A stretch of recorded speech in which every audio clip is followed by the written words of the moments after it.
Bonjour, aujourd'hui je voudrais répondre à une question qui m'a été posée. Mon équipe manque de solidarité, comment y remédier? Alors, la première étape pour résoudre cette difficulté, c'est d'abord de remonter à la source. Qu'est-ce qui a conduit à ce manque de synergie et de solidarité dans votre équipe? Évidemment, les raisons peuvent être multiples. Ça peut venir d'un manque ou d'une dégradation de la confiance au sein de l'équipe, ou de raisons conjoncturelles comme la crise de Covid, qui a mis à mal le lien dans les équipes et entre les équipes.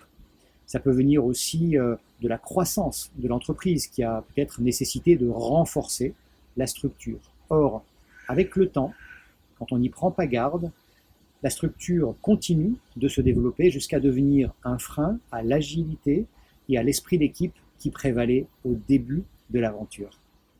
Aujourd'hui, je vous propose 5 actions pour revenir sur le chemin de l'équipe solidaire et performante.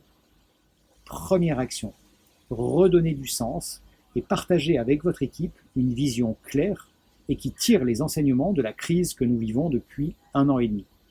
2. Opérer un travail sur la posture managériale à tous les niveaux hiérarchiques et en commençant par le haut, c'est-à-dire évidemment par vous, et en vous assurant à chaque niveau hiérarchique que les managers maîtrisent bien les 4 rôles du leader. 3. Renforcer la connaissance et la compréhension mutuelle, notamment au travers de rencontres du type Vie ma vie. 4. Développer le sentiment d'appartenance et l'esprit d'équipe en multipliant par exemple les actions en binôme ou en trinôme et en célébrant les succès, même les petits. Enfin, 5e proposition d'action, mettre en place une dynamique collective de projet avec des contributeurs de projet et des porteurs de projet et en instaurant une démarche collaborative de type préparation, briefing, pilotage, débriefing. Voilà, j'espère que cette vidéo répond à vos besoins et si vous souhaitez être informé des prochaines vidéos, abonnez-vous en cliquant sur la vignette en haut à droite de l'écran et pensez à poster en commentaire vos questions. J'y répondrai dans un prochain Olivier vous répond. À bientôt.